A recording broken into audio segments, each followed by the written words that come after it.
Selamat datang di video kali ini. Jadi di video kali ini kita akan bahas saham Unilever sesuai dengan janji kita di video HMSP sebelumnya ya.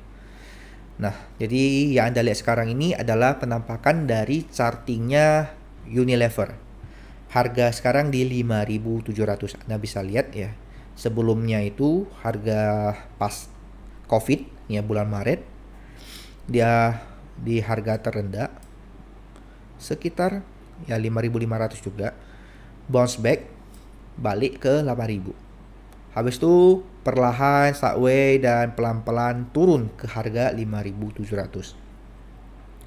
Belakangan ini banyak sekali yang lagi bahas kenapa Unilever turun. Ya, kenapa harga Unilever dihajar terus turun gitu kan. Nah, hari ini TTG akan memberikan pandangan saya kenapa harga Unilever turun. Jadi sebelumnya saya mau kasih tahu, sepertinya selama saya kenal saham, saya nggak pernah beli saham Unilever. Kenapa? Karena harga Unilever itu bagi saya itu udah terlalu tinggi lah. Sebelum dia stock split, even setelah dia stock split, dia sebenarnya stock split itu cuma angkanya aja berbeda. Jadi nilai ataupun bobotnya itu nggak berbeda. Angkanya berbeda, nilai bobotnya nggak berbeda. Iya betul. Jadi kenapa harga Unilever dilepas turun gini ya? Logisnya itu adalah belakangan ini ya banyak sekali investor yang lari ke kripto ataupun trader yang lari ke kripto ataupun Bitcoin gitu ya. Jadi banyak sekali mereka lebih memilih uangnya itu diparkirkan di kripto karena satu hari bisa naiknya mungkin 20%, 30%, satu minggu bisa naik 600% gitu ya. Dibanding di sahamnya Unilever. Nah, salah satu yang membuat Unilever tidak menarik adalah valuasinya yang terlalu tinggi.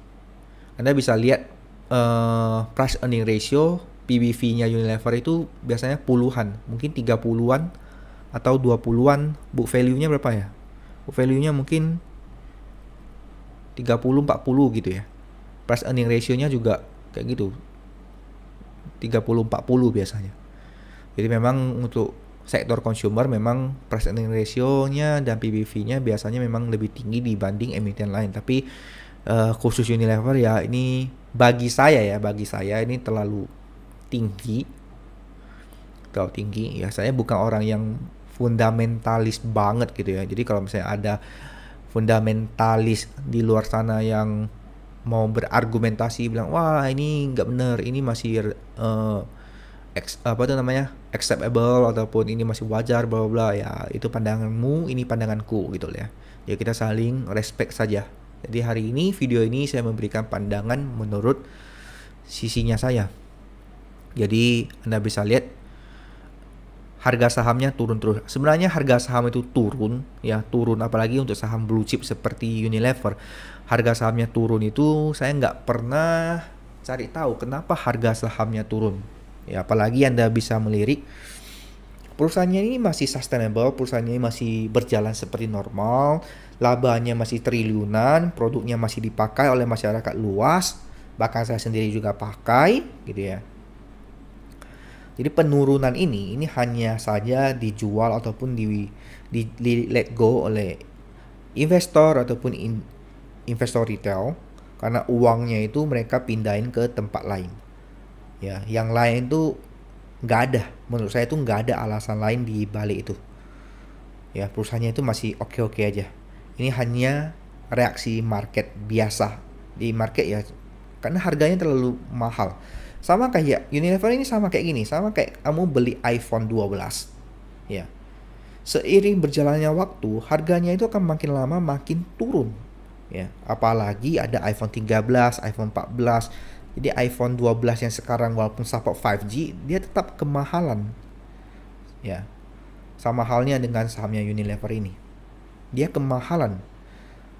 Anda bayangkan PBV, PR-nya itu 30-40%, dividennya cuma berapa, taruhlah dividennya itu 100% dari earning per share-nya. Jadi earning per share-nya itu kita anggap 100 deh.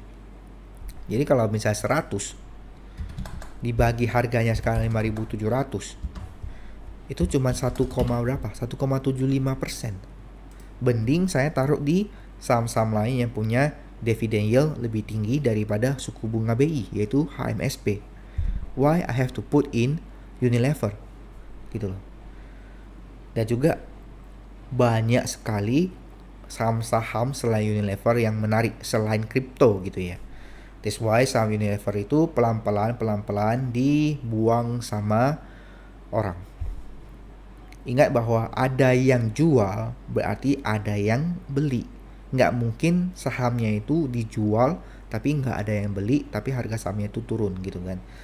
Pasti ada yang beli. Nah, yang beli ini ya juga menjual. That's why harganya turun terus. Kenapa? Karena mereka menyesal. Mereka investor-investor retail kiranya itu sudah bottom ya. Kiranya itu sudah bottom, ya kan? Di sini mungkin kiranya sudah bottom, tahu-tahu nanti mungkin turun lagi. Itu pernah sekali kemarin kita bahas Unilever terakhir kalau nggak salah itu di sini. Ya di sini. Besoknya itu harga Unilever boom naik nih. Ini berapa persen nih setelah TTG bahas? 10%. Tapi Anda lihat akhirnya itu belum akhir sih. Setelahnya itu turun. Ya kan? Jadi ingat bahwa jangan pernah beli saham pada saat harga saham itu lagi turun. Apalagi ada kenaikan mendadak seperti ini. Ini harus dicurigai, patut dicurigai. Why? Ya saham itu nggak mungkin suddenly satu hari itu naik setinggi ini ya tanpa alasan jelas gitu loh. Ini berarti ada something wrong. Lalu Anda lihat ya berapa puluh miliar yang dibuang sama orang yang punya saham setelah ini. Anda lihat. Jadi kalau misalnya harga Unilever sekarang di 5.700, Anda merasa ini sudah bottom? No. Kalau misalnya ada orang yang ngomong sama kamu harga Unilever ini sudah bottom, sudah boleh beli gitu ya, itu bullshit. Tahu usah percaya bahwa di dunia ini tidak ada orang yang bisa memprediksi bottom line sebuah saham kecuali saham gocap. Bottom line-nya yang gocap. Ingat prinsipnya kita ada 3, prinsipnya TTG ada 3. 1, jangan sembarang beli saham. 2, jangan pernah beli saham pas harga sahamnya lagi turun. 3, jangan pernah average down. Ya. Kalau misalnya kita lihat seperti ini, saya memprediksi harganya Unilever akan kembali turun. Kemungkinan sampai 4.800. Ini kita pakai daily chart, kita ganti ke weekly chart. Ya, kita ganti ke weekly chart.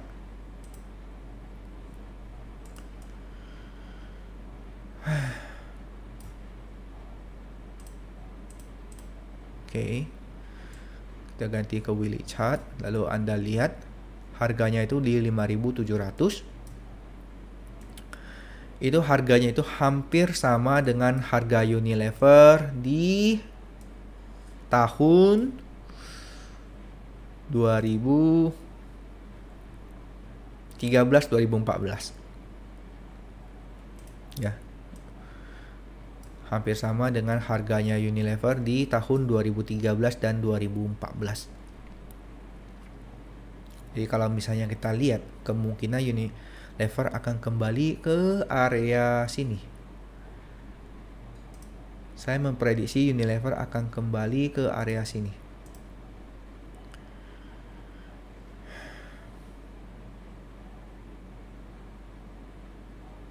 Ini 6.400. 6.400 ke sini. Setengah dari candle ini. Ataupun setengah dari candle ini. Ini areanya berapa? 6.475. Ya sekitar situlah. Kita tarik kembali. Kita tarik. Nih. Jadi Unilever akan berada di dalam kotak ini kalau misalnya menurut pandangannya TTG. Jadi kalau misalnya teman-teman yang belum beli Unilever, gak usah beli lah ya, beli saham lain aja. Kalau misalnya teman-teman sudah terlanjur beli Unilever, jangan average down lagi ya. Lepaskan egomu ya. uang kamu yang lain sisanya putar di saham lain supaya gainnya saham lain bisa menutupin lossnya Unilever kamu sekarang ini kalau misalnya dalam posisi loss ya. Tapi kita tidak tahu apakah besok-besok setelah TTG bahas ya Unilever akan kembali boom naik lagi ke angka 6.400 or not. But gimana pun juga TTG nggak beli Unilever, jadi saya nggak ada kepentingan mempromosikan Unilever ya ataupun nggak ada kepentingan untuk menjatuhkan Unilever. Jadi saya cuma memberikan pandangan saya terhadap saham Unilever yang belakangan ini lagi hot dibahas. Kenapa Unilever turun dari tahun 2018 ya sampai 2021, hampir 3 tahun lebih harga sahamnya downtrend. Padahal perusahaannya oke-oke aja ya. Labanya tetap triliunan, pendapatannya tetap triliunan, tetap market leader ya. Tetap produknya dipakai oleh masyarakat luas, tapi harga sahamnya ini tidak sesuai dengan ekspektasi return investor yang beli sahamnya gitu loh. Tentu kalau misalnya Anda investor dalam hal Anda merasa jangka panjang banget sampai 10-20 tahun kemudian ya tidak ada yang bisa memprediksi ya 10 tahun 20 tahun kemudian Unilever akan ke angka berapa gitu. Cuman saya mau bilang jangan terlalu bias terhadap sebuah saham. TTG juga sering mengingatkan diri saya sendiri untuk tidak terlalu bias gitu loh. Jadi saya melihat dengan mata saya sendiri, even ROI-nya di atas 100%, Anda lihat LPPF, ya, Matahari Department Store, harganya di 15 ribuan, 20 ribuan, sekarang harganya itu di 1.500-an, nggak sampai 2.000. Kemarin 2.000 lebih ya, kayak salah. Ya, harganya itu cuma sisa 10% dari harganya sebelum-sebelumnya. Jadi LPPF aja bisa dengan ROI yang 100% lebih, bisa turun sedemikian lajunya. Kenapa Unilever enggak? Gitu loh. Tidak ada alasan, tidak ada batasan untuk sebuah saham itu turun ya kecuali gocap gitu ya. Jadi jangan terlalu bias terhadap sebuah saham hanya karena dia perusahaan lama, hanya karena dia perusahaan gede. Sebenarnya menurut saya itu tidak ada kata-kata too big too big for fall gitu ya, too big to fall gitu ya.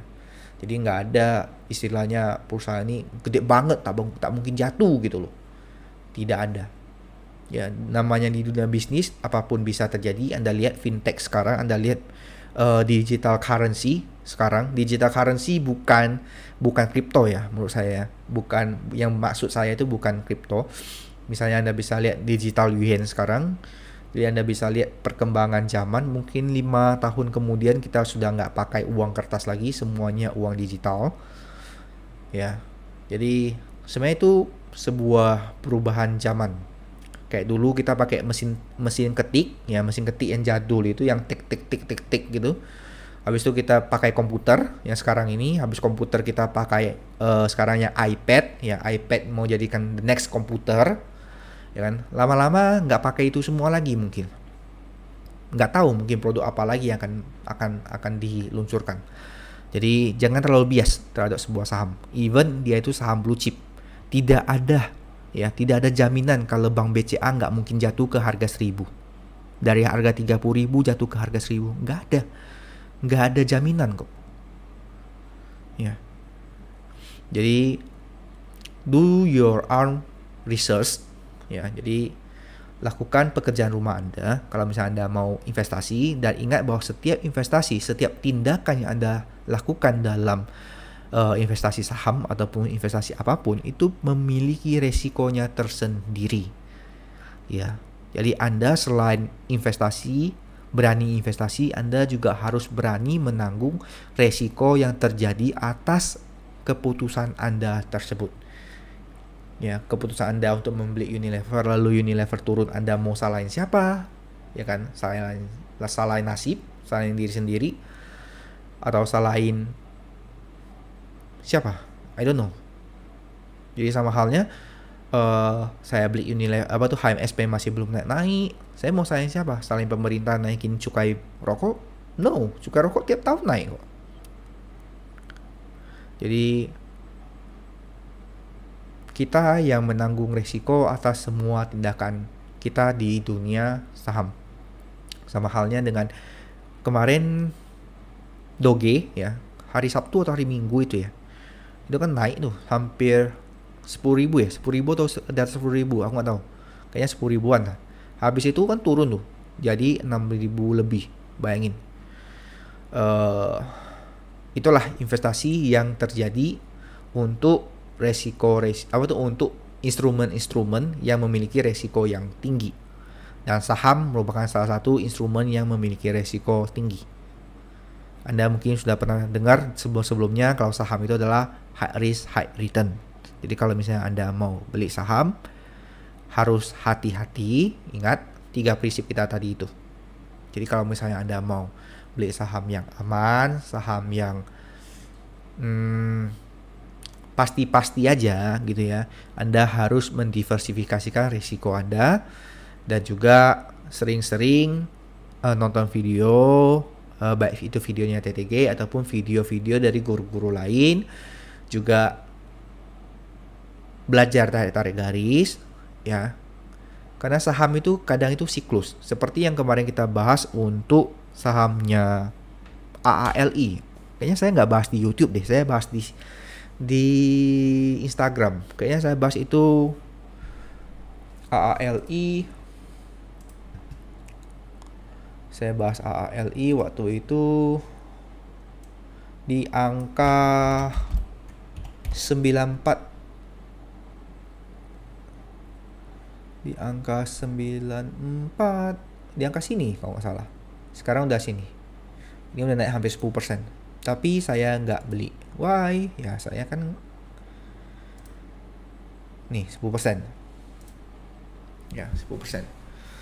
Jadi kalau misalnya Anda sudah belajar dan punya pengalaman, di lama-lama Anda tahu kok saham-saham mana yang akan naik, saham-saham mana yang tidak menarik perhatian Anda. Itu lama-lama akan terjadi terbiasa, kayak main game gitu lah. Anda lama-lama udah tahu, oh musuhnya akan keluar dari sini, musuhnya akan keluar dari sini gitu loh. Kalau misalnya Anda selalu ngikutin di dalam market dan seiring bertambahnya screen time Anda, kalau misalnya pilot kan jam terbangnya gitu kan. Kalau misalnya kita ini yang ngeliatin charting ya screen time lah, istilahnya screen time-nya kita gitu ya, udah lama, Anda akan tahu saham-saham mana yang punya potensi untuk naik gitu. Jadi kalau misalnya Anda tanya saya sekarang ya, TTG tolong dong kasih dong watchlist lagi seperti AALI, kemarin saya masih belum sempat beli, ini udah tahu-tahu udah naik gitu ya. Anda bisa perhatikan untuk saham Bank Danamon.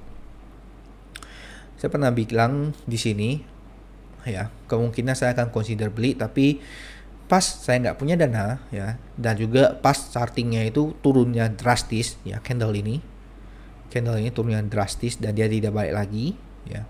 Anda lihat harganya itu sekarang berada di bawah trend line-nya ini ya.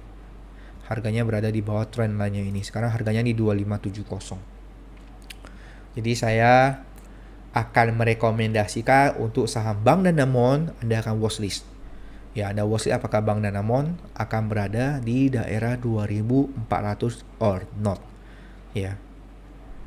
Ini adalah titik di mana Anda kalau misalnya tarik garis, ya di sini kan ada gap nih. Kalau misalnya kalian ngikutin saya terus dari awal, Anda tahu lah cara-cara saya tarik garis itu gimana. Saya ngajarin kok dari awal itu, saya nggak nutupin. Anda lihat ini openingnya di 2450 ya, 2450. Habis itu Anda lihat di sini closingnya ini di 2570. 2570. Which is pas dengan harga penutupan dia sekarang nih. Jadi di sini ada gap. Perhatikan tempat-tempat yang ada gap ya. Jadi kemungkinan besar dia akan sideways di daerah sini. Kita akan watchlistkan untuk Bank Danamon. Jadi bagi teman-teman yang nonton video ini, Anda dapat watchlist baru yaitu Bank Danamon. Kalau misalnya AALI Anda nggak sempat beli, Bank Danamon mungkin kalau Anda punya dana lebih, boleh masuk cicil untuk tes apakah Bank Danamon ini akan turun lebih tajam lagi atau enggak. Jangan tes ya kedalaman sungai dengan dua kakimu. Ini omongan dari Opa Warren Buffett. Ya, jadi kalau misalnya mau tes kedalaman sebuah sungai, lempar batu kecil aja. Ya, nggak usah masukin kaki, goblok basah nanti sepatunya. Jadi kalau misalnya Bank Danamon, kita lihat Bank Danamon ini secara long terms ya perusahaan ini cukup baik. Cuman kemarin saya dapat berita karena skandal investasi di US kemarin, induk perusahaannya Bank Danamon ini ruginya banyak banget, cuma belum dipublikasi. Jadi aku ragu merekomendasikan Bank Danamon untuk dibeli. Jadi saya cuma merekomendasikan Bank Danamon untuk di watchlist dulu. Anda harus ingat bahwa pendapatan Bank Danamon ya itu paling banyak adalah di Adira. Jadi kalau misalnya Anda mau memprediksi kemana Bank Danamon nanti perginya, Anda lihat revenue ataupun laba bersihnya Adira, ADMF. Ya, 92% ya, itu milik Bank Danamon. That's why kemarin Bank Jepang itu mengakuisisi Bank Danamon karena ada Adira. Kalau nggak ada Adira, ngapain dia akuisisi Bank Danamon? Emang Bank Danamon apa sih? Aku aja nggak punya Bank Danamon. Yang aku punya cuman BCA, Mandiri, Panin. Maksudnya bank yang saya pakai di dunia nyata gitu ya, bukan sahamnya gitu. Ya mungkin Anda pakai Danamon, sorry. Tapi saya sih nggak pakai ya. Saya rasa kebanyakan orang sih pakainya ya bank-bank lain lah, kayak mungkin BCA, Mandiri, BNI, BRI lah. Ya, rata-rata sih gitu-gitu dong. BTN biasa orang pakai cuma untuk angkat kredit rumah dong. Oke, mungkin sekian basa-basinya hari ini dan ulasan kita untuk Unilever. Tidak direkomendasikan untuk beli. Tidak direkomendasikan untuk ngapa-ngapain juga sih Unilever. Jadi kita cuma boleh ngeliatin saja ya, biar Unilever ini jadi sebuah benchmark ya, sebuah pelajaran bagi kita bahwa tidak ada saham di dunia saham ini ya, di dunia market ini, bahwa too big to fall gitu ya, terlalu gede untuk jatuh, tidak ada. Oke. Jadi mungkin sekian videonya. Ingat watchlist Bank Danamon. Watchlist bukan berarti suruh Anda beli. Anda mau beli silahkan ya. Anda lihat kemarin AALI ya. Saya nggak tahu apakah setelah ini Bank Danamon akan naik atau enggak. Ya saya sih harapnya itu ya, kalau misalnya Anda kebetulan sudah punya ya, saya harapin naik lah. Atau saya nggak punya sih, saya lebih sekarang modal saya kebanyakan di HMSP. Saya akan lihat HMSP dalam 3 bulan kemudian. Untuk kuartal 2 saya akan lihat laporan keuangan kuartal 2 nanti. Kuartal 1 udah keluar belum ya? Ya udah keluar ya. Kuartal 2 nanti, yaitu mungkin bulan Agustus ya. Iya, bulan Agustus mungkin. Bulan kuartal 2 bulan 6. Bulan 6 tambah 2 bulan, bulan Agustus, akhir bulan Agustus biasanya dikasih tenggang waktu untuk menyampaikan laporan keuangannya untuk kuartal 2 di bulan Agustus. Oke, sekian video kali ini ya. Saya nggak tahu apakah video ini memberikan Anda manfaat atau tidak. Saya harapnya ada ya. Jadi terima kasih sudah menonton. Kita akan bahas saham yang lebih menarik dari Unilever di video saya berikutnya. Bye bye.